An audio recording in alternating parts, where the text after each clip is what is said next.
Sister குஷி குஷியா இருக்கிறீங்களா? ஓம் சாந்தி brother. குஷி குஷியா இருக்கிறோம்.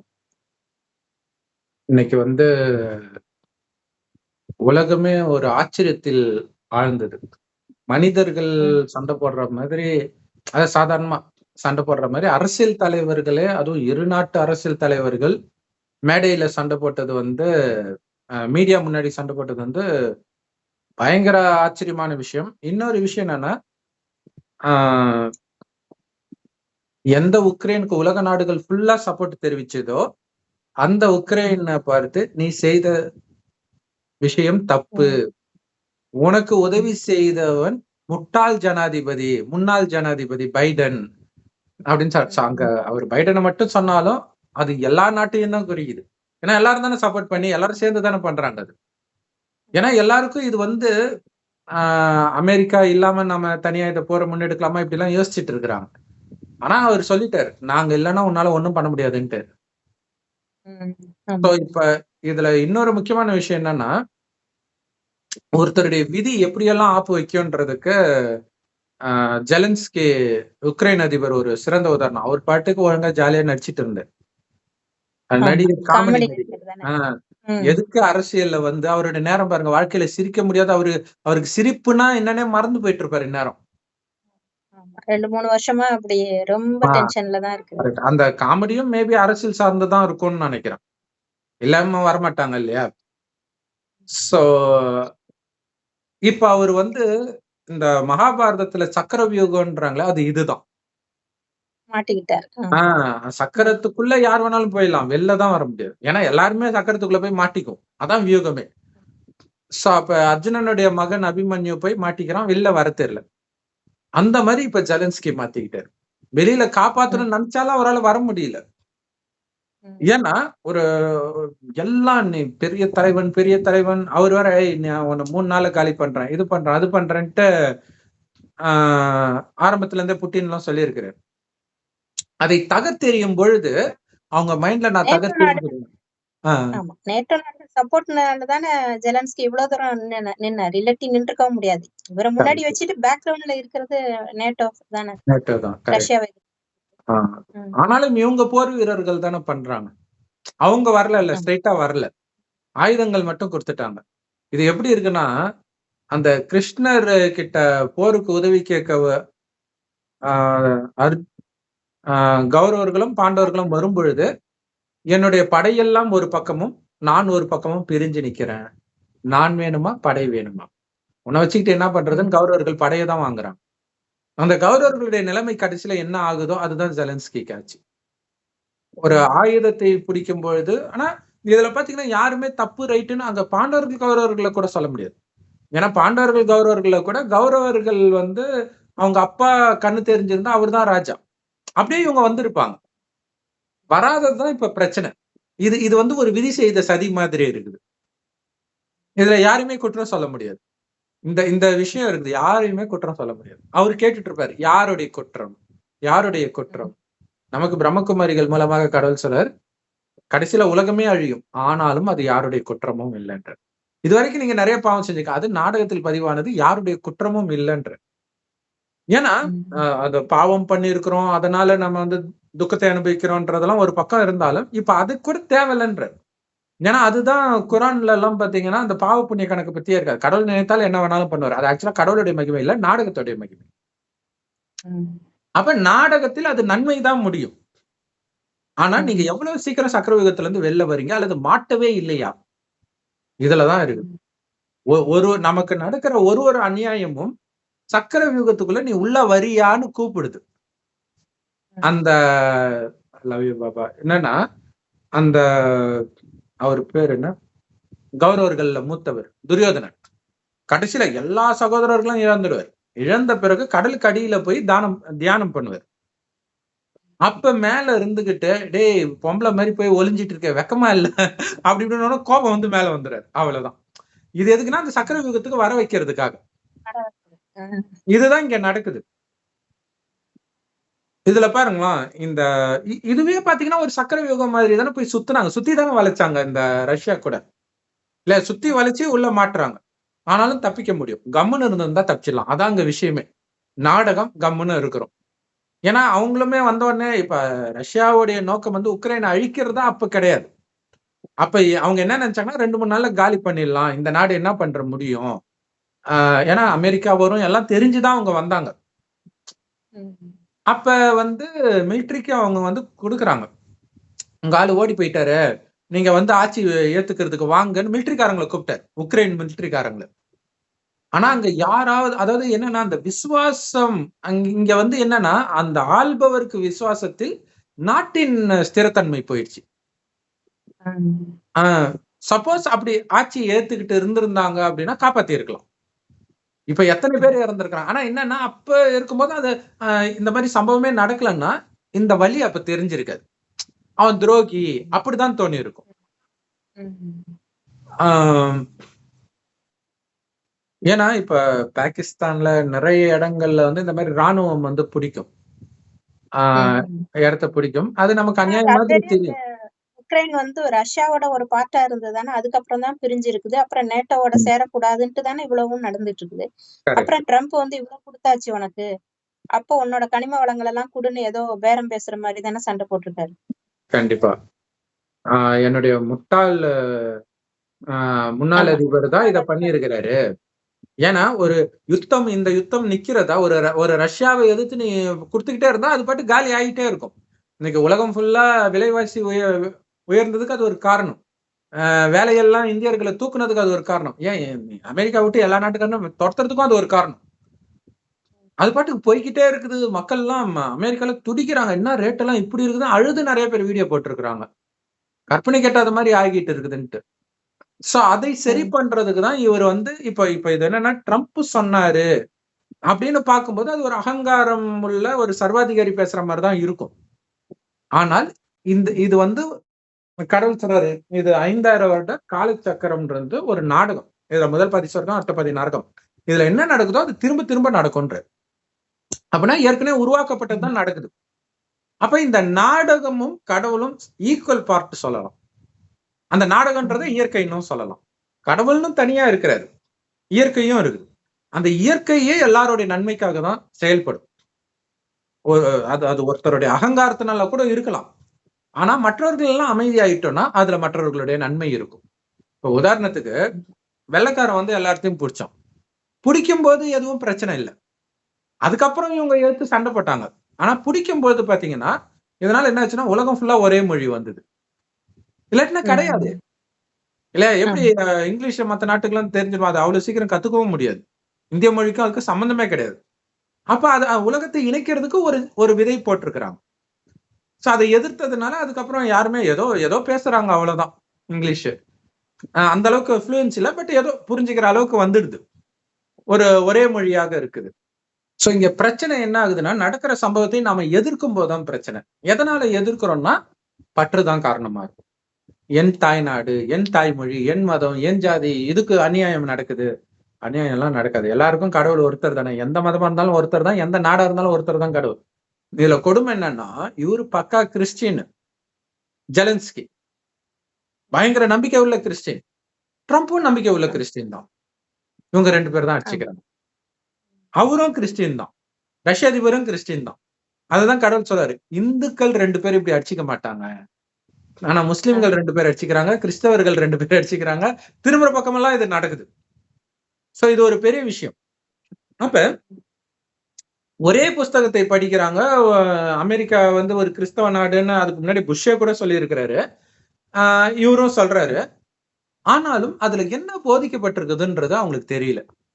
தெரிஞ்சா இந்த பிரச்சனை வராது. அப்ப இந்த நாட்டை காப்பாற்ற வேண்டியது என்னுடைய கடமை அப்படின்னு நினைக்கிறாங்க. ஆனா இந்த நாட்டை இல்ல, எந்த நாட்டையும் ஆண்டுகிட்டு இருக்கிறது இப்ப சாத்தான் தான். அதான் பிரச்சனையே. ஏன்னா இப்ப ட்ரம்ப் சொல்றது வந்து அப்படியே ஜெலன்ஸ்கி கேட்டாருன்னா நன்மை உண்மையில இனி சாக மாட்டாங்க. அதான் அவர் சொல்றாரு, நீங்க வந்து இப்ப ஒரு நல்ல நிலையில இல்ல, சோல்ஜர் எல்லாம் இறந்துட்டு வராங்க, மில்லியன் கணக்குல மக்கள் இறந்துட்டாங்க, இதை நிறுத்து அப்படிங்கிறாரு. அப்ப அவரு என்ன சொல்றாரு, நிறுத்திட்டா அவன் திரும்ப வந்து அடிச்சுட்டா கேரண்டி இருக்கா? ஏன்னா 25 தடவை இந்த மாதிரி வந்து போட்ட அந்த ஒப்பந்தத்தெல்லாம் மீறி இருக்கிறாரு அவரு. அதே மாதிரி சீஸ்ஃபயரும் மறுபடியும் யுத்தத்தை ஸ்டார்ட் பண்றாரு, போர் நிறுத்தம்னு அறிவிச்சுட்டு திடீர்னு இதை எப்படி நான் நம்புறது அப்படின்றாரு. இது வந்து ஒரு செமையான செக் பாயிண்ட் இது. ஆனா அவர் சொல்றாரு, இப்ப என் தலையில பாம்பு வந்தா என்ன பண்றது அப்படின்னு கேக்குற மாதிரி இருக்குது இல்லையா? What if he doesn't give us protection, இந்த மாதிரி ஏதோ கேட்கும்போது அப்ப அவர் சொல்ற what if the bomb falls on us, இந்த மாதிரி நீ இருக்குதுன்றத சொல்றாரு. ஏன்னா அவர் சொல்றாரு 2014 அவர் கேட்கிறாரு, 2014 இருந்து இவர் சண்டை போட்டிருக்காரு. அப்ப வந்து ஒபாமா இருந்தாருன்னு நினைக்கிறேன், அதுக்கப்புறம் ட்ரம்ப் வந்தாரு, பைடன் வந்தாரு, மறுபடியும் ட்ரம்ப் வந்தாரு.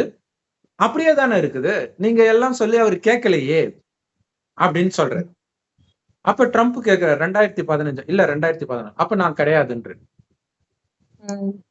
அப்ப இங்க என்னன்னா அவர் வந்து அமைதி பேச்சுவார்த்தைக்காக கூப்பிடுறாங்க இவரை, ஜெலன்ஸ்கியா. இப்ப அவங்க மேலே குற்றம் சாட்டும் போது அது எப்படி இருக்கும், இதுக்கு நீதான் காரணம்னும் போது.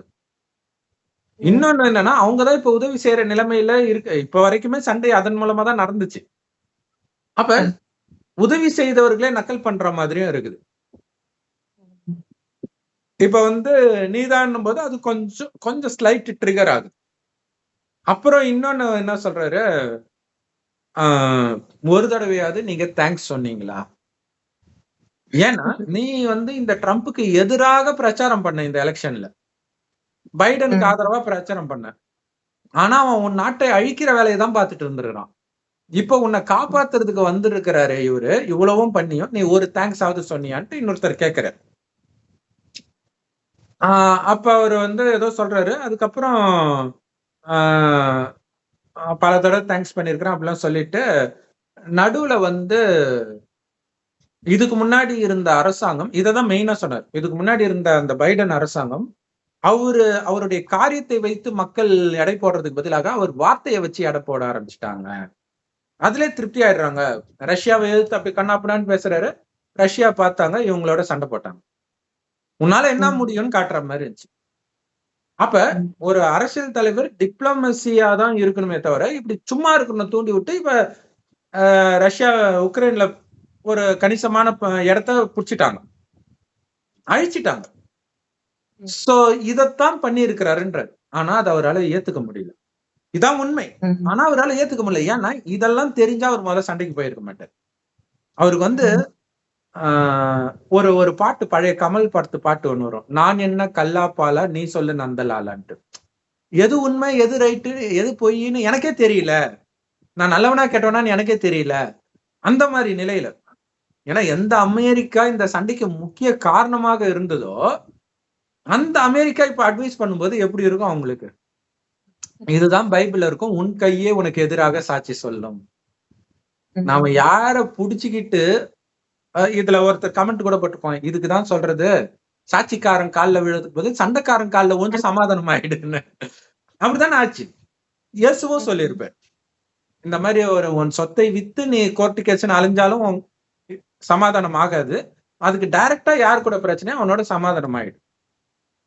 அதுல மறைஞ்சு இருக்கிறது என்னன்னா அதுக்காக எதை இழந்தாலும் அப்படிங்கிறது. ஏன்னா சமாதானம் தான் அங்க முக்கியம்.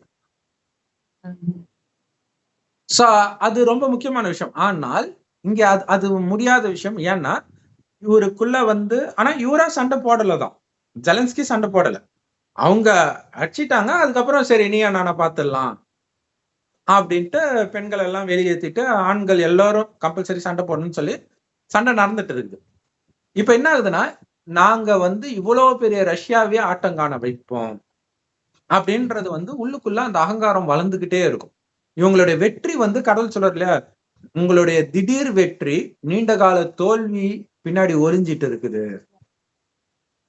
ஆட விடுவாரு, கொஞ்ச நேரத்துக்கு ஆட விடுவாரு, அதுக்கப்புறம் சுத்தமான தப்பிச்சு. இப்ப பாருங்க, அமெரிக்கா வந்து கழுத்துல கை வைக்கும் போது என்ன பண்ண முடியும்?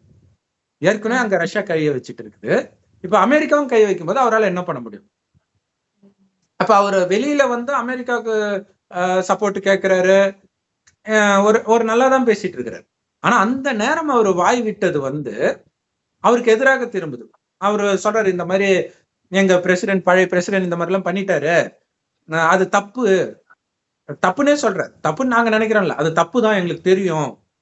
இங்க வந்து ஒரு டிப்ளமேட்டிக் டாக் உருவாக்குறதுக்கு பதிலாக சண்டையை உருவாக்கி விட்டாரு அவரு. அதனாலதான் இப்படி ஆயிடுச்சுன்னு உடனே அவரு என்ன சொல்றாரு, இந்த மாதிரி எத்தனை தடவை நீங்க வந்து வந்திருக்கிறீங்களா, உக்ரைனுக்கு வந்திருக்கீங்களா, ஒரு தடவையாச்சும் மக்கள் கிட்ட பேசி இருக்கிறீங்களா அப்படின்னு கேக்குறாரு. அப்ப என்னன்னா, இவரு என்ன சொல்றாருன்றத அவரு கேட்க மனம் வரல. ஏன்னா அவரு வந்ததோடைய நோக்கமே வந்து சண்டை நிறுத்தணும், ஆனா அமெரிக்கா எங்களுக்கு சப்போர்ட்டா இருக்கணும், அந்த மாதிரி ஏதோ ஒண்ணு பண்ணணும் அப்படியே வராரு. ஆனா இவங்க வந்து சண்டை ஆரம்பிச்சதே தப்புன்றாரு. ட்ரம்ப் என்ன சொன்னா, சண்டையே ஆரம்பிச்சிருக்க கூடாது, அதுக்கு முன்னாடியே 2-3 ஸ்பீச்ல பேசிட்டாரு. இவர் ஒரு சர்வாதிகாரி ஜெலன்ஸ்கி, இன்னொரு எலெக்ஷன் வைக்க சொன்னா வைக்க மாட்டாரு, போர் நிறுத்தணும்னு சொன்னா நோ நோ நோன்னு சொல்லின்னு இருக்கிறாருன்னு அவர் முன்னாடியே கூட நக்கல் பண்ணி பேசினார். அப்ப இது உண்மையிலே சர்வாதிகாரமா அப்படின்னா, ஆமா சர்வாதிகாரம் தான். ஏன்னா ஒட்டுமொத்த உயிரும் போகுது. ஒரு ராஜ்யத்தை இப்ப இந்தியா போகுது, மேபி உக்ரைனோட இந்தியா பெரிய நாடு தான் நினைக்கிறேன் இல்லையா, நிலப்பரப்பு எல்லாத்துலயுமே. ஆனாலும் அமெரிக்காவோட ஒரு பணிஞ்சு தானே போறாங்க. ஏன்னா அவங்களுடைய பவர் தெரியுது, பக்கத்திலே எதிரியும் இருக்கிறாங்க, இங்கேயும் இருக்கிறாங்க, பாகிஸ்தான் இருக்கிறாங்க. சோ பங்களாதேஷும் எந்த வேணாலும் மாறலாம். அப்ப பெரியவங்களுடைய சப்போர்ட் வேணும்ன்றதுக்காக தான் பணிஞ்சு போறாங்க. அப்ப இந்த மாதிரி அந்த நடுநிலைமையும் வைக்கிறாங்க இல்லையா. ரஷ்யா இப்ப பாருங்க, ரஷ்யா இந்தியா ஃப்ரெண்டு எப்பவுமே. அதே நேரத்துல ரஷ்யாவுக்கு நான் சப்போர்ட் பண்றேன்னு அவர் சொல்லல பாருங்க. அதான் அங்க பெரிய விஷயம். அமைதியாவே இருந்தாங்க கடைசி வரைக்கும். ஏன்னா அமெரிக்காவுடைய உதவியும் தேவை அப்படிங்கிறது தெரியுது. போர் நிறுத்தம் வரணும், அதுதான் நல்லது, அவ்வளவுதான் சொல்லிட்டு இருந்தாரே தவிர இவன் பண்றது தப்புனா அவன் பண்றது தப்புனா அவர் சொல்லவே இல்லை. போர் நல்லது கிடையாது, போருக்கான நேரம் இது கிடையாது, அதுதான் மோடி எப்பத்துல இருந்து சொல்லிட்டு இருக்கிறார். சோ அது வந்து அவங்க பெரிய விஷயமா எடுத்துக்கல. ஏன்னா இங்க வந்து இழக்க வேண்டிய நேரத்துல ஒரு அநியாயமாக அபகரிக்கிற மாதிரி வருது. அது உண்மையிலே அப்படிதான் வர மாதிரி தான் இருக்குது. ஆனா என்ன பிரச்சனைனா, இந்த மாதிரி விஷயம் வரும்ன்றதுதான் மகாபாரதத்துல வந்து இவரோட சண்டை போட்டுக்கிட்டு எப்படி ரஷ்யா அடிக்கடி உக்ரைன் கூட சண்டை போட்டுட்டே இருந்துச்சோ, அதே மாதிரிதான் கம்சனுடைய மாமனார் ஜராசந்த் வந்து கிருஷ்ணரோட சண்டை போட்டுக்கிட்டே இருக்கிறான்.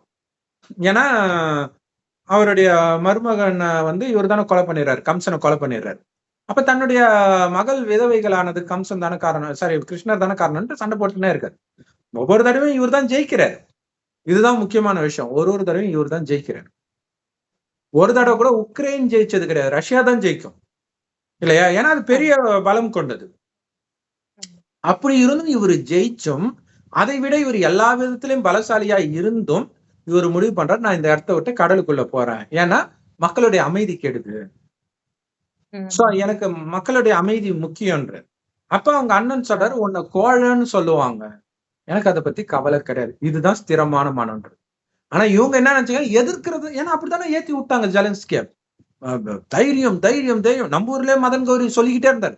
இந்தியாவில இருக்கிற எல்லாருமே ரஷ்யாவுக்கு சப்போர்ட் பண்ணிட்டு இருந்தாங்க, ஏன்னா ரஷ்யா ஃப்ரெண்டுன்றதுனாலையும் இந்தியாவுக்கு எதிராக ஏதோ ஒரு இடத்துல வந்து வாக்கு செலுத்தி இருக்கிறதுல இருக்கு. சோ அதனால இது பண்ணிட்டு இருந்தாங்க. பட் இவர் வந்து சூப்பர் சூப்பர் சூப்பர்ன்ட்டு அந்த இதா சொல்லிட்டு இருக்கும்போது ஒரு டைம்க்கு அப்புறம் அழி அதுக்கப்புறம் ஸ்டாண்டை மாத்திட்டாரு. ஆனா மத்தவங்க யாருமே ஸ்டாண்ட் மாத்தல. தொடர்ந்து இந்த சண்டை போயிட்டே இருக்குது, நாங்க உனக்கு கொடுத்துக்கிட்டே இருக்கிறோம், நீ பண்ணு பண்ணு பண்ணும் போது இதனால அவருடைய வாழ்க்கை 4 வருடம் யுத்தத்திலே இருக்கிறது, வாழ்க்கையை அழிச்சுக்கிறது இல்லையா. ஒரு வினாடியும் அந்த பயத்திலே இருக்கிறது. இப்ப பாருங்க, இப்ப வந்து சூப்பரா ஒரு கேள்வி கேட்டாங்க. என்னன்னா, ஏன்னா ஃபர்ஸ்ட் கேட்கும்போது அது ஒரு மாதிரி தான் இருந்துச்சு. அவர் போன உடனே டிஷர்ட்லேயே போறாரு. அவர் எப்பவுமே டிஷர்ட்லேயே போயிட்டு இருக்கிறார். ஏன் உங்ககிட்ட கோட் இல்லையா? ஏன்னா இது வந்து உலகத்திலே நம்பர் 1 ஆபீஸ், ஓவல் ஆபீஸ்க்கு வரீங்க, நம்பர் 1 தலைவரை சந்திக்க வரீங்க, அமைதிக்காக வரீங்க, இது சந்தோஷமான தருணம் தானே, ஏன் கோட்டு போட மாட்டீங்களா, உங்ககிட்ட கோட்டே இல்லையான்ட்டு பத்திரிகையாளர் கேட்கிறாங்க. அப்ப அவர் சொல்றாரு, நம்ம கூட என்ன தோணுன்னா, சரி அவரே பாவம் மக்களே தான் இருக்கிறாங்க, அவர் ஏன் இப்படி வரணும். ஆனா இங்க கூப்பிட்டது போர் நிறுத்தத்துக்காக கூப்பிட்டது, சண்டை போடுறதுக்காக கூப்பிடல, அமைதிக்காக தான் கூப்பிடுறாங்க.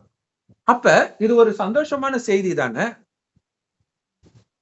So அப்ப அவர் என்ன சொல்றாரு, போர் நின்னதுக்கு அப்புறம் நான் போடுறேன், உங்களை விட சூப்பரான ட்ரெஸ் நான் போட்டு வரேன் அப்படின்னு சொல்றாரு. அதுவே அவங்களுக்கு கொஞ்சம் ட்ரிகர் ஆகுது, அங்கேயே ஸ்டார்ட் ஆக ஆரம்பிக்குது.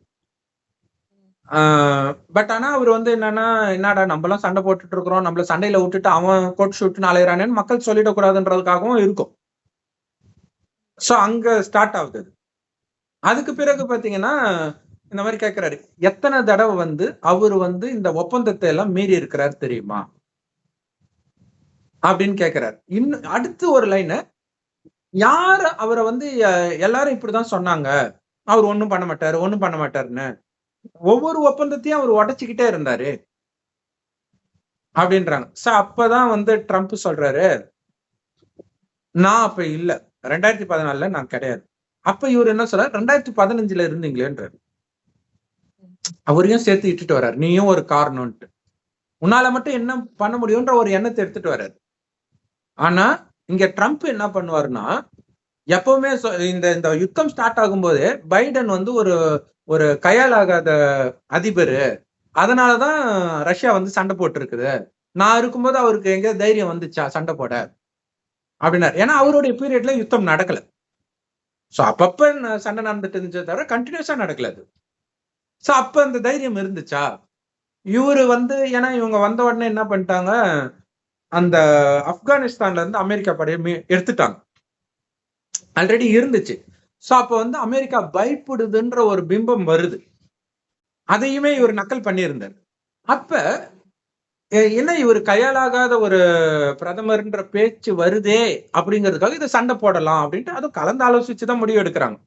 எல்லா நாடுகளுமே வராங்க, அதுவும் யுத்தத்திற்கு ஒரு காரணமாக அமையுது.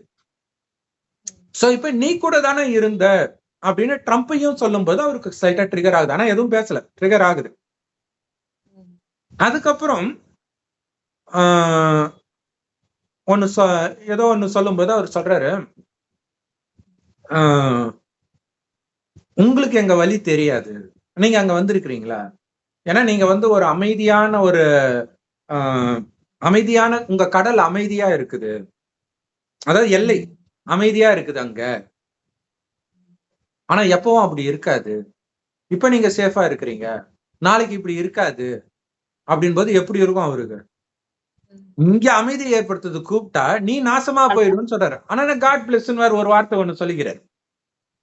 அப்பதான் அவருக்கு ட்ரிகர் ஆகி இன்னொன்னு அவர் ஏதோ ஒண்ணு பேசுறாரு. அப்பயும் இவர் அமைதியா இருக்காரு. அவர் ஏதோ பேசுறாரு. பேசும்போது இவர் சொல்றாரு, நீங்க சத்தமா பேசுறதுனால நீங்க சொல்றது ரைட் இல்லைன்னு சொல்றாரு.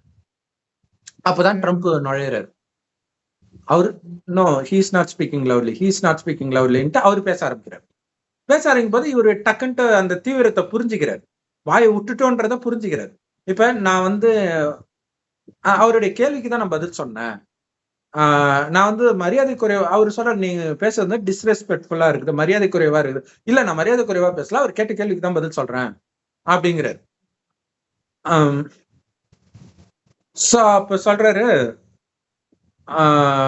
நான் வந்து நீங்க கேட்கிற கேள்விக்கு பதில் சொல்றேன். அப்ப ட்ரம்ப் சொல்றாரு, வேண்டாம் நீ நிறைய பேசிட்ட, இனி பேசக்கூடாது, நீ சொல்றதை கேட்கிற நிலையில நாங்க இல்ல, அந்த பொசிஷன்ல நீ இல்ல.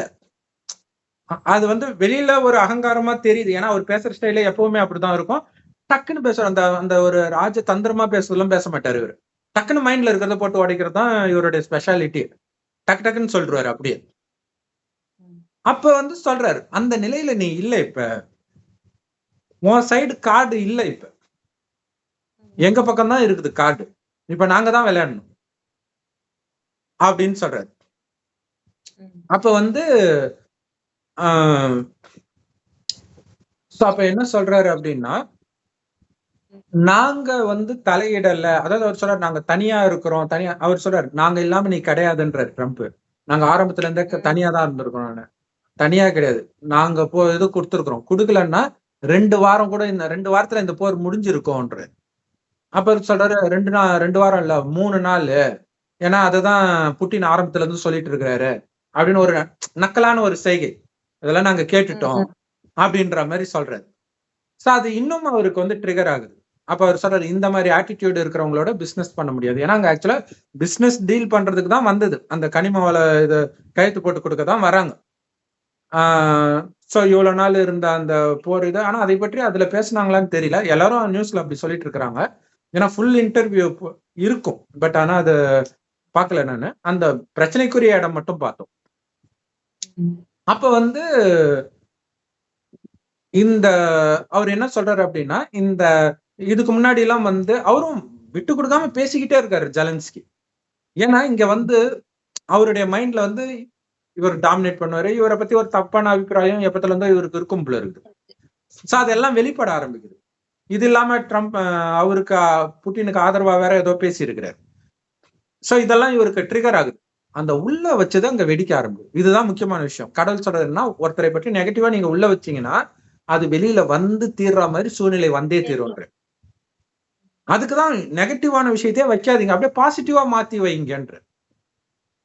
பாசிட்டிவா அந்த அளவுக்கு இருக்கிறவங்க முதல்ல சண்டை போட மாட்டாங்க. முதல்ல இந்த காலத்துல அவங்க வந்து ஆட்சியை பிடிக்கணும்னு நினைக்க மாட்டாங்க. இந்த காலத்துல நெகட்டிவா இல்லாம ஆட்சியை பண்ண முடியாது. ஏன்னா மக்களாட்சினாலே இன்னொருத்தனை நீங்க தப்பா தானே சொல்லி ஆகணும். அந்த மாதிரி ஆயிடுச்சு. இப்ப இன்னொன்னு என்னன்னா, இந்த சண்டை போட்டு மக்கள் அதுக்கு அடிமையாவும் இருப்பாங்க. இப்ப அவங்களுக்கு வந்து புத்தியே யோசிக்காது. நாளைக்கு இதை கொண்டோம், அது இது ஒரு கேம் மாதிரியும் இருக்கும். செத்து போயிடும். ஏன்னா எல்லாம் போயிட்டாங்கல்ல, மனைவி குழந்தைலாம் எங்க போயிட்டாங்க. இனிமேல்ட்டு அவங்க வாழ்க்கையை ஆரம்பிக்கிறதும் கஷ்டம். அந்த மாதிரி ஒரு அடிக்டட் நிலைக்கு போயிடுவாங்க எல்லாமே. இவருமே அப்படிதான் இருக்கிறார். சோ அப்ப வந்து இந்த மாதிரி கேரண்டி இல்ல அப்படின்னு கேட்கும்போது அவர் சொல்றாரு, நான் இருக்கும் பொழுது இந்த மாதிரி நடக்கல. முட்டாள் அதிபர் வந்து உங்களுக்கு இப்படி ஒரு ஐடியாவை கொடுத்துட்டாரு சண்டை போட சொல்லி. அது எவ்வளவு பெரிய முட்டாள்தனம். ஒரு பெரிய வல்லரசு நாடை எதிர்த்து நீ சண்டை போட்டுட்டு இருந்தனா என்னைக்கு நீ ஜெயிக்கிறது? ஏன்னா இது இன்டைரக்டா அமெரிக்காவுக்கும் அப்போ அவங்களுடைய ஆயுதம் எல்லாம் காலி ஆயிட்டு வருது, சண்டை போடாமலே. அதெல்லாம் இருக்குது. ஆனா இன்னொன்னு வந்து நமக்கு கடவுளே கூட சொல்லுவார் இல்லையா, பிரம்மகுமாரிகள் ஞானத்திலுமே சொல்லுவாரு, இந்த சண்டை நடந்துகிட்டே தான் இருக்கும். ஏன்னா இதன் மூலமா தான் அவங்களுக்கு லாபம். அதுக்காக தான் அவங்க ஆயுதத்தை தயாரிக்கிறாங்க.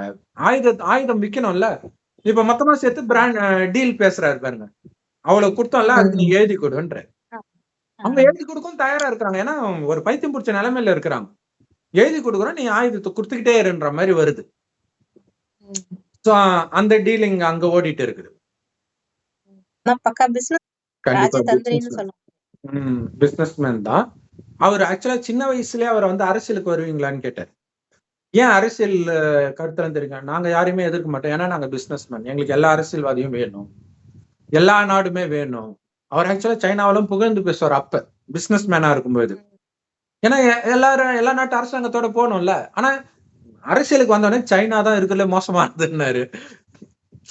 அந்த கடுப்பெல்லாம் எடுத்தாந்து இங்க வந்து, ஏன்னா முடிவு பண்ணிட்டாரு, ஓகே இனிமேல் சம்பாதிச்சு என்ன பண்ண போறோம் அப்படின்ட்டு இங்க வந்துட்டாரு. அப்ப அமெரிக்கா மேல உள்ள பற்று வந்து மற்ற இதெல்லாம் ஏத்து பேசுறாங்க, அவங்க வந்து ரொம்ப ஏமாத்துறாங்கன்னு. ஆக்சுவலா இந்தியா மேலயுமே கூட அவர் அப்படி ஒரு குற்றச்சாட்டு வச்சார். ஏன்னா உலகத்திலேயே அதிகமாக டாக்ஸ் போடுறது இந்தியா தானா, வெளிநாட்டுல இருக்கிறவங்க பிசினஸ் பண்ணணும்னா. அப்ப அவர் சொல்லிட்டாரு, அதை வந்து 2 பேரும் ஒன்னா இருக்கும்போது, மோடியும் அவரும் ஒன்னா இருக்கும்போதே கேட்கறாங்க பத்திரிகையாளர்கள். அதுக்காக சொல்றாரு, இல்ல அது ஒன்றும் பிரச்சனை இல்ல, அவங்க எங்களுக்கு எவ்வளவு டாக்ஸ் போடுறாங்களோ அதே டாக்ஸ் நாங்க போட்டுறோம், அப்புறம் ஈக்குவல் ஆயிடும்ட்டார். அப்ப திக்குன்னு இருக்கும்ல இந்தியாவுக்கு, அதுக்கு ஈக்குவலா இவங்க டாக்ஸ் போட்டா என்ன வருது? சோ அப்ப அது ஒரு சூப்பரான ராஜதந்திரம் இல்லையா? நீ போடுறது நானும் போடுறேன், அப்ப நான் அவனை கம்மியா போனா நீயும் குறை அப்படின்ட்டு எடுத்துட்டு வராங்க. சோ அந்த மாதிரி எடுத்துட்டு வராங்க. பட் ஆனா இது அமெரிக்கா வந்து எல்லா நாடும் எதிர்க்கிற மாதிரியும் வருது. ஆனா டைரக்டா எதிர்க்கல. பட் அமெரிக்கா பண்ணது தப்பு அப்படிங்கறத மட்டும் சொல்லிட்டு இருக்கிறாங்க. நாங்க வந்து இவருக்கு ஆதரவு கொடுத்துக்கிட்டே இருப்போம் அப்படின்னா. சோ அமெரிக்கா ஒரு பெரிய கையே வெளில போயிடுச்சு அப்படின்னா அதுக்கப்புறம் யுத்தம் எப்படி நடக்கும்? அததான் அவர் இன்டைரக்டா சொல்றாரு. நான் இல்லைன்னா உன்னால எதுவும் பண்ண முடியாதுன்னா அதான் அர்த்தம். அந்த 2 வாரம் தாக்கு பிடிக்கிறது மத்தவங்களோட இது, அதெல்லாம் அழிக்கிறதுக்கு அவருக்கு 2 வாரம் போதும் அப்படின்னு சொல்றாரு. சோ அப்ப இவர் வந்து நீங்க இருக்கும் பொழுது இப்படி ஆச்சு, உங்க நாடுதான் இதுக்கு காரணம், இதுக்கு என்ன கேரண்டி இருக்குது, அவர் அப்படிதான் பண்ணுவார் அப்படின்னும் போது ஒரு சமாதானம் பேசுறவங்க வந்து நம்பிக்கையின் மூலமா தான் சமாதானம் ஆக முடியும். சந்தேகப்பட்டா கடைசி வரைக்குமே சமாதானம் ஆகாது. இன்னொரு விஷயம், ஃபுல்லா இழந்துகிட்டே இருக்காரு. இழக்கிறத தடுக்கிறதுக்காக தான் நான் வந்திருக்கிறேன்றாரு. ஒரு சில விஷயத்த அவர் டைரக்டா சொல்ல முடியாது. சொன்னா அவங்க பயந்துட்டு பேசுற மாதிரி ஆயிடும். இப்படியே இருந்தா அவன் அடிச்சுக்கிட்டே இருப்பான்ப்பா, ஃபுல்லா போயிடும் அப்படிதான் சொல்லணும் அது ஆக்சுவலா. ஆனா அவரு பெரிய போஸ்ட்ல இருக்கிறாரு, அந்த இதை விட்டும் வரவும் முடியாது. சோ இதையெல்லாம் யோசிக்கிறது கூட அவருக்கு நேரம் கிடையாது. ஜெலன்ஸ்கிக்கு ஃபுல்லா இப்ப ஆக்சுவலா அமெரிக்கால இருந்து வெளியில உயிரோட போயிடுமோன்றது கூட அவருக்கு பயம் இருக்கும். ஏன்னா அவரு கூட க்ளோஸா இருக்காரு. இவனால தாண்டா சண்டை நடக்குதுன்னு எப்பத்துல இருந்தோ சொல்லிட்டாரு. இவன் ஒருத்தன் தானே இதுக்கு பிரச்சனை. இவனை புடிச்சு உள்ள போடுன்ட்டாருன்னா என்ன பண்றது? ஏன்னா திடீர்னு அப்படி கூட நடக்கும். சோ அந்த ஒரு பயம் எல்லாமே இருக்கும். சோ அதுல போய் கடைசியில அந்த வார்த்தை பிரயோகம் அதுதான் முக்கியமான விஷயம் நம்ம சொல்ல வர்றது. அந்த வார்த்தை பிரயோகம் வந்து ஒரு நாட்டுடைய தலைவிதியே மாத்திடுது. அந்த பேசுற விதம் எல்லாமே. அதுக்கு முக்கியமான காரணம் என்னன்னா, இதுன்னு புடிச்சுக்கிட்டோம் அப்படின்னா, அதுக்காக நம்மளுடைய குணம் மாறிக்கிட்டே வரும். இல்ல மற்றவர்களை சிரிக்க வைக்கிறதே தன்னுடைய வாழ்க்கையின் லட்சியமாக வச்சிருந்தவருடைய வாழ்க்கை எப்படி ஆயிடுச்சு பாருங்க. காரணம் அந்த தேசப்பற்று. அதுவுமே தப்புதான். இது யாருடைய தேசமும் கிடையாது. சாத்தானுடைய தேசம் தான். கடந்த 2500 வருஷமா சாத்தான் தான் ஆண்டுட்டு இருக்கிறான். நீங்க அவனுக்கு தான் கருவியா இருக்க முடியும். அந்த பற்று வச்சுன்னா அதுதான் அவனுக்கு தேவை. பற்று வச்சாதானே சண்டை போடும். எனக்கு தெரிஞ்சு இதுல வந்து ஆப்கானிஸ்தான் தாலிபானுக்கு முன்னாடி இருந்தவங்க வந்து தெய்வம் உண்மையிலே. ஏன்னா அமெரிக்கா படையை எடுத்த உடனே கடகடன்னு அவங்க பதவி விட்டு வெளில ஓட்டாங்க. நம்மள புடிச்சா கொன்னுடுவாங்கன்ட்டு. தாலிபான் கஷ்டமே படல. அவங்களே போயிட்டாங்க. போட்டானே இவங்க புடிச்சிட்டாங்க. ஆனா அது புத்திசாலித்தனமான மூவ். ஏன்னா அவன் மோசமானவன்றது இவங்களுக்கு தெரியுது. அமெரிக்கா இருக்கிற தைரியத்துலதான் இருந்தாங்கன்னு தெரியுது. அப்ப அமெரிக்கா போயிடுச்சுன்னா டக்குன்னு நம்ம அமைதி ஆயிடணும்ன்றது அவங்களுக்கு தெரிஞ்சிருப்பாங்க. உண்மையிலே புத்திசாலி தானே அவங்க இல்லையா? டக்குன்னு வெளில போயிட்டாங்க. எங்கெங்கயோ போய் சாதாரண வேலை தான் பார்த்துட்டு இருக்கிறாங்க. அந்த நாட்டுக்கு பெரிய பெரிய தலைவரா இருந்தவர் நியூஸ் பேப்பர் போடுறது இந்த மாதிரி வேலை பார்த்துட்டு இருக்கிறாங்க. உண்மையிலே அது சூப்பர் அது. ஆனால் இங்க என்ன ஆச்சு? நான் இந்த நாட்டை விடமாட்டேன்றது, அதாவது பைபிள்ல வந்து நிறைய கதைகள்ல எப்படி வரும்னா, ஒரு நாட்டை நீங்க பிடிக்கிறீங்கன்னா அங்க இருக்கிற ஆண்கள் எல்லாரும் ஆண் குழந்தை உட்பட கொலை பண்ணு, பெண்களையும் கொலை பண்ணு, சின்ன பொண்ணு கல்யாணம் ஆகாத பொண்ணா இருந்தா நீ வச்சுக்கோ இப்படின்னு இருக்கும். சோ இது சாத்தானுடைய விஷயம்தான். அப்ப அதே விஷயம் தானே இங்க நடந்திருக்கு. ஆண்கள் எல்லாம் இறந்துட்டு இருக்கிறாங்க, பெண்கள் எல்லாம் பாவம் வெளில போய் என்ன கஷ்டப்பட்டு இருக்காங்களோ தெரியாது. சோ அப்ப அந்த இறைவனுடைய வழியை மீறும் போது இது நடக்குது. மற்றபடி கடவுள் சொல்றது கிடையாது. அந்த பற்றுன்னு ஒண்ணத்தை நீங்க புடிச்சிட்டீங்கன்னா உங்க வாழ்க்கைய வச்சிடும். சோ இந்த விஷயம் அகங்காரமா அதுல இருக்கு. விட்டு கொடுக்காம அந்த அகங்காரமா பேசுறது. கரெக்ட். அதாவது இத்தனை பேர் என் கூட வரான்னா அவனே உனக்கு எதிரா மாறிடுவான். ஒரு டைம் இப்ப ஒரு கோர்ட் கேஸ் சொத்து பிரச்சனைன்னு போறீங்கன்னு வச்சுக்கலாம், அது இழுக்கும் 10-20 வருஷம். முதல்ல எல்லாம் சொந்தக்காரங்களா நான் உனக்கு சப்போர்ட் பண்றேன் 10 வருஷம் வந்துருவாங்களா? உங்களுக்கு சப்போர்ட் பண்றவன் இறந்த பிறகு அவன் பையன் வருவான். நம்ம அதுல எங்க வீடே பிரச்சனை. ஏன்னா அவங்க வாழ்க்கையிலே நிறைய விஷயம் நடக்க ஆரம்பிச்சிடும். அடுத்தது திடீர்னு நண்பன் எதிரியா மாறிடும். அப்ப உங்களுடைய 10 வருஷம் வேஸ்ட் ஆகுது. 10 வருஷம் இதே நினைச்சிட்டு இருக்கிறோம். நம்ம கிட்ட இருந்து ஒண்ணு அபகரிக்கப்படுதுன்னா நம்மளது இல்லைன்னு புரிஞ்சுக்கணும். ஆனா என்னன்னா அந்த இடத்த பிடிக்கிறோம், இதெல்லாம் நாங்க ரஷ்யாவில இருந்து வெளில வரும் இதெல்லாம் சொல்லிதான் எலெக்ஷன்ல வந்திருப்பாங்க. சோ அதை நான் சரி பண்றேன் அப்படின்ட்டு பண்றாரு. ஆனா எத்தனை பேர் உயிர் போச்சு? போய்கிட்டே இருக்குது. சோ இப்ப விட்டா கூட அது மறுபடியும் நார்மலுக்கு வருமான்றது டவுட். புலிவால பிடிச்ச கதையா தான் இருக்கு. கரெக்ட். இப்ப வெளியில வர முடியாத நிலையில இருக்கிறாங்க. இப்ப இப்ப இப்ப வாய்ப்பே கிடையாது. நீ விட்டுதான் ஆகணும். இப்ப விட்டா என்ன ஆகுதுன்னா, அப்ப இவ்வளவு நாள் நான் சண்டை போட்டதெல்லாம் வீண். இதுதான் விஷயம். இந்த மாதிரி யாராவது ஒருத்தர் இலங்கை பிரச்சனையில தலையிட்டு இருந்தாங்கன்னா, அவருக்கு உதவி பண்றவரே ஒருத்தர் எவனாவது தலையிட்டு இருந்தாங்கன்னா மக்கள் உயிரோட இருந்திருப்பாங்க. ஆனா இல்ல. அதுதான் விஷயமே. உண்மையிலே ட்ரம்ப் பண்றது வந்து இது ஒரு மனிதன் பண்ணும்போது அவர் பேசுறது ஒரு மாதிரியா இருக்கும். ஆனா இது கடவுள் கொடுக்கிற சிக்னல். இது இனியாவது நீ அமைதியா இருன்ட்டு. ஏன்னா அவர் உள்ள வராரு, சரி உள்ள வராரு, பிடிக்கிறாரு, அதுல இந்த அளவுக்கு எல்லாம் உயிர் சேதம் ஆகாது இல்லையா? ஒரு சின்ன சண்டை வருது, ஒண்ணு பிடிக்கிறாங்கன்னா அது அவன் பிடிக்கல. இப்ப அங்க ஆளே இல்லையே இல்லையா? ஆளே இல்லாம யாரு அங்க இருக்க போறாங்க? சோ இருந்தாலும் மறுபடியும் அந்த அதாவது இது பாத்தீங்கன்னா சுத்தி ஒரு நெருக்கடி தான் கொடுக்குறாங்க. ரஷ்யா நெருக்கடி தான் கொடுக்குது. அவங்க பண்றது நியாயம் இல்லதான். ஆனாலும் எதிர்த்தா மாட்டிக்குவோம். நம்ம செய்த பாவம் எல்லாம் இங்க வந்து விடியும். இப்ப வந்து ஒரு காமெடியனாக இவர் நடிக்கிறார் அப்படின்னா இவர் பல ஜென்மமாக இந்த காமெடியனாக இருந்திருப்பார். கூத்து அந்த மாதிரி காலத்துல இருந்தே இருக்கும். அதுதான் அவங்களுடைய உண்மையான குணமாக இருக்கும். ஆனா இந்த பற்று, அரசியல் ஆர்வம் இதெல்லாம் வந்து அவருடைய இது வரைக்கும் சேர்த்து வச்ச அனைத்தையும் இழக்குது பாருங்க. ஏன்னா காமெடி எல்லாருக்கும் வராது இல்ல. காமெடி பண்றதுதான் இருக்கிறதுல கஷ்டம்னுவாங்க. மத்ததெல்லாம் கோபப்படுறது இதெல்லாம் யார் வேணாலும் பண்ணிடலாம். காமெடி பாருங்களா, இப்ப எல்லாருமே ஆக்ஷன் ஸ்டார் தான்.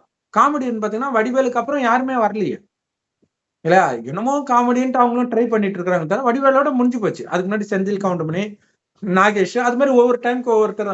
அப்ப காமெடியனா ஒரு மொழிக்கே ஒருத்தர் 2 பேர் தான் இருக்கிறாங்களே. அது எவ்வளவு கஷ்டம். சோ அது ஒரு கடவுள் கொடுத்த கிஃப்ட் தானே அது. ஆனா அத்தனையும் இப்ப இழந்துட்டாரு. இதுதான் நடக்குது. சோ அதனாலதான் கடவுள் வந்து நீ தனியா தனியா போறன்றத ஞாபகம் வச்சுக்கிட்டு என் ஒருவனை மட்டும் துணையா வையின்ற. கடவுள் செம்பொன் நிறமான ஒளி உலகத்தில் நட்சத்திரமா இருக்க. அவரை தான் அல்லான்னு முஸ்லிம்களும், பரமபிதான் கிறிஸ்தவர்களும், சிவபெருமான் இந்துக்களும் சொல்றோம். கடவுள் ஒருத்தர் தான். அவர் செவ்வானத்துல நட்சத்திரமா இருக்க, நம்ம பூர்வமத்தில் நட்சத்திரம் மாதிரி இருக்கும். சோ அதாவது ஆத்மா, உயிர், அதுதான் நாம அப்படின்னு உணர்ந்து இறைவனுடைய நினைவிலே இருக்கும்போது அவரு கொடுக்குற வழியை நாம கேட்போம். அதுதான் முரளின்ட்டு தினம் தினம் நடத்துறாரு. இன்னைக்கு பிரச்சனை என்னன்னா யாருக்குமே சரியான வழி நடத்தக்கூடிய யாருமே கிடையாது. அதான் கலியுகம். எந்த மதங்களும் கிடையாது, எதுவுமே கிடையாது. ஏன்னா எல்லா மதத்திலும் ஒரு டைம்க்கு அப்புறம் சண்டை போட்டுன்னு தான் இருக்கு. அது கீதையா இருக்கட்டும், பைபிள் குரானா இருக்கட்டும். சோ அதை வச்சுதான் அவங்க சண்டை போட்டு இருக்கிறாங்க. இயேசு வந்து ஒரு கணத்தை இருந்தா மறு கணத்தை காட்டுனாரு. இயேசுவை தானே இவங்க கடவுள்னு நினைக்கிறாங்க. இப்ப இயேசு சொல்றதானே ஃபாலோ பண்ணணும். ஆனா என்ன பண்ணிடுறாங்க, பழைய ஏற்பாடுக்கு போயிடுறாங்க. பழைய ஏற்பாட்டுல தாவீதுன்ற ஒரு சின்ன பையன் கோலியாத்துன்ற ஒரு பெரிய ராட்சசனை கொண்டுட்டாராம். கடவுள் வந்து ஒப்பு கொடுத்துட்டாராம். அங்க கடவுள் சொன்ன ஞானம் வேற ஒரு அர்த்தம். அவன் வந்து புருவ மத்தியில அடிப்பான், உண்டிக்கோலால அடிச்சு சாவடிப்பான். அப்ப இறைவன் கொடுக்கிற ஞானம், ஆத்மான்ற ஞானத்தை அங்க ஆத்மாவுக்குள்ள பதிவு வைக்கிறாங்கன்னு அர்த்தம். அது அவங்க நிஜ சண்டைன்னு நினைச்சிட்டாங்க. அதனால்தான் அழிஞ்சிட்டு இருக்குது. முஸ்லிம் மதத்திலும் புனித போர்ன்ட்டு நிஜ சண்டைன்னு நினைச்சுக்கிறாங்க. ஆத்மாவை புனிதமாக்குற போர் உள்ளுக்குள்ள நடக்கிறது. உள்ளுக்குள்ள காமம், கோபம், பற்று, பேராசை, ஆங்காரத்தை அழிக்கணும். அதுக்கு என்னுடையவராக மட்டும் நீ இருக்கணும்ன்ற, கடவுளுடையவராக மட்டும் இருக்கிற. ஆக்சுவலா இந்த அசோக் சக்கரவர்த்தி வந்து புத்த துறவியாவே போயிட்டாருன்னு, ராஜாவா இருந்தவர் துறவி ஆயிட்டாரு. போர்க்காட்சிகளை பார்த்து அவர் மனசு மாறினார். இவ்வளவு பேரு இறந்திருக்கிறாங்க. இன்னும் அவர் ஜெயிச்சு அதை போனாரு. ஜெயிச்சுட்டு அப்புறம் போறாரு. ஆனால் உண்மையிலே தோற்கும் போது போறது நல்லது இல்லையா? அதாவது உயிர் போகுது. இன்னும் ஒரு நாங்க பெரிய ஆளு காட்டுறோம், நீ காசு கொடுத்துக்கிட்டே இரு, இதை கொடுத்துக்கிட்டே இரு அப்படின்றாரு. ஆனா இது வந்து ஒரு காலத்துல வந்து நிறைய அணு ஆயுதம் உக்ரைன்ல இருந்தது. ஆனா பஞ்சம், அதுலயே கவனம் கொடுத்துட்டு சாப்பாட்டுக்கு வழி இல்லாம போயிடுச்சு. அப்ப மத்த நாடுகள் நாங்க கொடுக்குறோம், உன்னுடைய அணு ஆயுதத்தை எங்க கிட்ட கொடு அப்படின்னு சொல்லி பிரிச்சு எடுத்துக்கிட்டாங்க. அப்ப வந்து உனக்கு ஏதாவது ஒண்ணா நாங்க வந்து சண்டை போடுறோம். இப்ப அவரு கேட்கிறாரு, டேய் நாங்க இது கொடுக்காம உன்னால சண்டை போட்டுக்க முடியாதுன்னு ட்ரம்ப் சொல்லும்போது அவர் சொல்றாரு, நீங்க எனக்கு கடன் பட்டு இருக்கிறீங்கன்னு. ஆனா அவர் ட்ரம்ப் பேச விடல. ஆனா அவர் சொல்றாரு, யூ ஓவ் இட்ன்ற, நீங்க கடன் பட்டு தானே பண்றீங்கன்ற. அது இன்னும் அவருக்கு ட்ரிகர் ஆகுது. ஆனா இது என்னன்னா இங்க வந்து அங்க வந்து ஆன்மீகம் பேச முடியாது. ஏன்னா எல்லாருமே தன்னை பெரிய சர்வசக்திவானா வேற காட்டிக்கணும்னு நினைப்பாங்க. அதேதான் இவருக்கும் இருக்குது. சோ அதுதான் அழிவுக்கும் வித்திடுது. சோ அமெரிக்கா வந்து இப்ப பாருங்க, ஜெனரலா இந்த மாதிரி விஷயங்கள்லாம் கலந்து ஆலோசிச்சுதான் முடிவு எடுப்பாங்க. அந்த நாட்டு அரசியல்வாதிகள் எதையுமே இவர் ஆலோசிக்கல. ட்ரம்ப் அதே மாதிரி மற்ற நாடுகள் இன்வால்வ் ஆயிருக்கலாம், அவங்க கிட்டயும் பேசல. ஸ்ட்ரைட்டா அவர் பண்ணாரு, இது தப்புன்னாரு, இதை முடிக்கணும்னாரு. ஏன்னா வரும்போதே அதான் சொன்னார், நான் வந்து அடுத்த நாளே நிறுத்திடுவேன்னாரு. அப்படின்னு அர்த்தம், மத்தவங்க எல்லாம் கேட்டுட்டு இருந்தா என்னைக்கு நிறுத்துறது இல்லையா? டக்குன்னு வந்து சொன்னாரு. அது ஒரு பவர்ஃபுல்லான லீடருக்கான அடையாளம் தான். ஆனாலும் அதுவே அவருக்கு ஆபத்தாகவும் முடிய வாய்ப்பு இருக்குது. அவரு என்ன நினைச்சாலும் பண்ணிடுவாருப்பா, அதனால ஆபத்து இல்லையா? நாளைக்கு அவங்களை எதிர்க்கிறவங்க நம்மள எதிர்த்துட்டாங்கன்னா என்ன பண்றது? இந்த மாதிரி எல்லாம் யாராவது ஏதாவது கூட பண்ணலாம், வாய்ப்பும் இருக்குது. பாப்போம் என்ன நடக்குது அப்படின்ட்டு. ஆனா உலக அளவுல நாம பெருசா இங்க இத பத்தி பேசுறது உலக அளவுல பாக்குறதுக்காக இல்ல. நாம இந்த மாதிரி என்னென்ன சக்கர வியூகத்துல மாட்டிட்டு இருக்கிறோம். குடும்பத்துல உங்களுக்கு அநியாயமாக சொத்தை அபகரிக்கலாம், அமைதியா விட்டுருங்க. உங்களுடைய இதா இருந்தா அபகரிக்கிறவங்க உங்க கூட வந்தே இருக்க மாட்டாங்க, உங்க கூட பிறந்தே இருக்க மாட்டாங்க. அப்படின்னாலே அந்த கணக்கு முடிஞ்சிருச்சுன்னு அர்த்தம். பெரும்பாலும் அப்பா அம்மா இறந்த பிறகுதான் இந்த பிரச்சனை வரும். அப்படின்னா என்ன அர்த்தம்னா, அந்த அப்பா அம்மா இருக்கிற வரைக்கும் அந்த கணக்கு இருந்தது. முடிஞ்சோடனே அந்த குடும்பத்துக்கு உங்களுக்கு கணக்கே கிடையாது, அது என் குடும்பமே கிடையாதுன்னு வெளில வர்றதுதான் சேஃப்டி. இல்லைன்னா மாட்டிக்கோங்க. உண்மையிலே ராமர் வந்து கதைப்படியா ஒரு சிச்ச முகத்தோட வந்தாரு, அது வந்து வீட்டை விட்டு துரத்துறதா கூட இருக்கும். இல்லையா? அதனாலதான் திரும்ப வந்து பார்த்தோன்னே இருக்கிற இடத்த கண்டுபிடிச்சிட்டாங்க, நம்ம வேற இடத்துக்கு போலான்றாரு. இல்லையா? திரும்ப வருவாங்கன்ட்டு. சோ பலவிதமான அர்த்தம் அதுல ஒளிஞ்சிருக்கு. அதுல ஒண்ணு சிரிச்ச முகத்தோட போறது. சம்பந்தப்பட்டவனே கூப்பிட்டா கூட வேண்டாம்.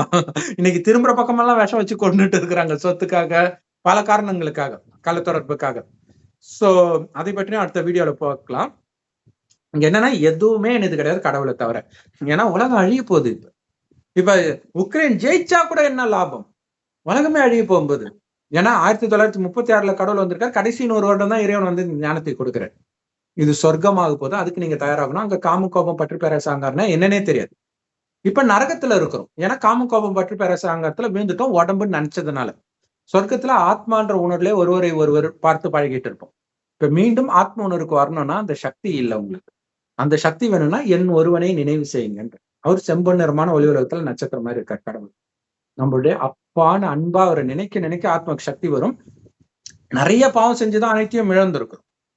இப்ப இழந்த அத்தனையும் உங்களுக்கு கொடுக்குறேன், என் நினைவிலிருந்து அனைத்தையும் மறந்துடுன்ற.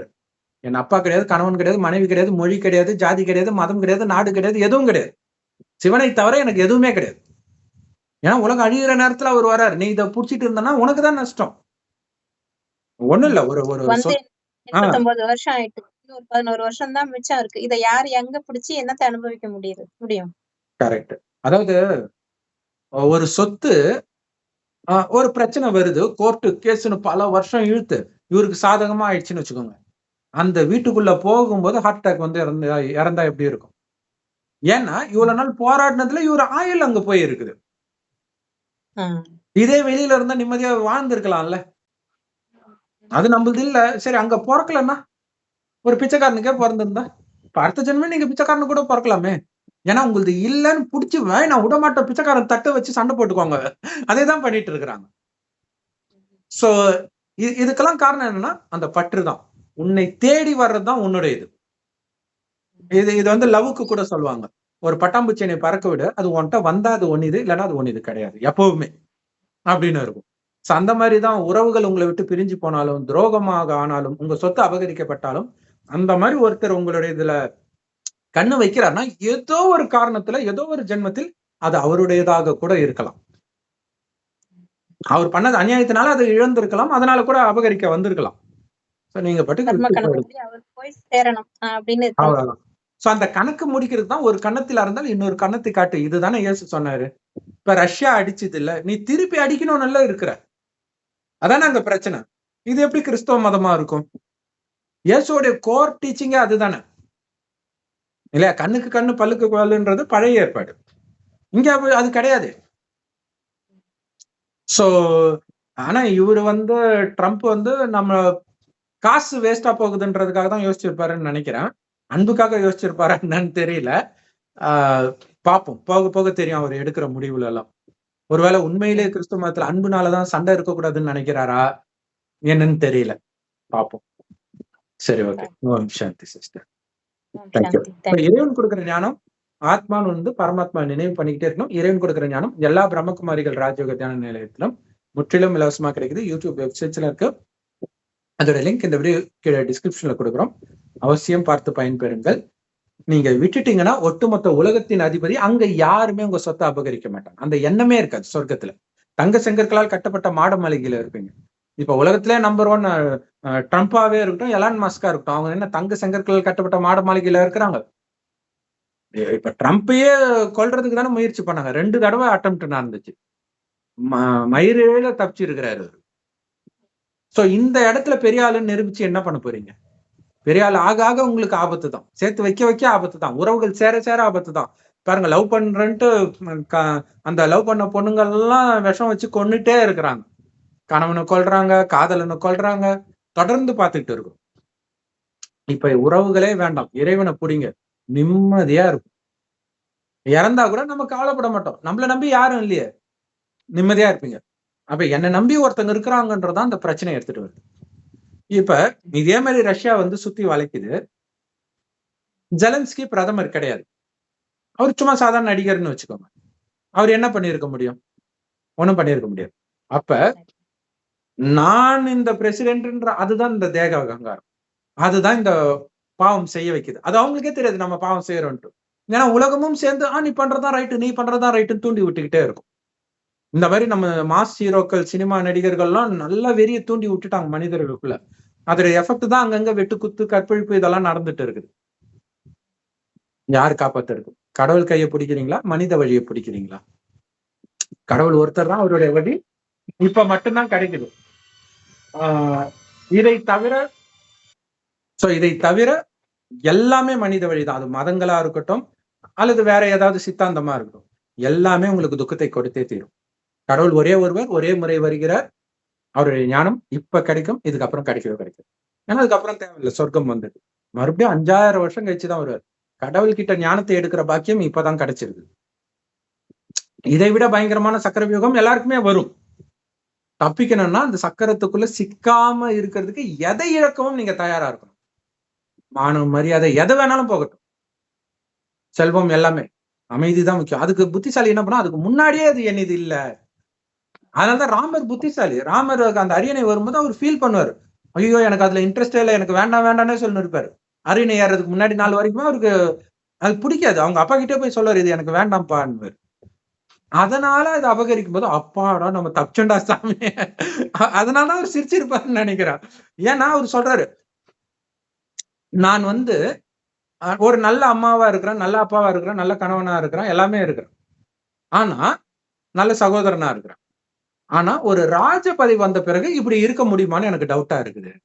ஏன்னா இங்க நல்லவனா இருந்தா இங்க நல்ல தலைவனா இருக்க முடியாது. நல்ல ரஜினி கூட தலைவனா அரசியலுக்கு வரமாட்டேன்னு சொன்னதுக்கு இது ஒரு ரீசனா இருக்கலாம். கண்டிப்பா எல்லாரும் எவ்வளவு பேர் வரவழைக்க பார்த்தாங்க. ஆனா அவருக்கு தெரிஞ்சிச்சு, நம்மளே வாய் விட்டு சக்கர யுகத்துல மாட்டிக்கிட்டோம்.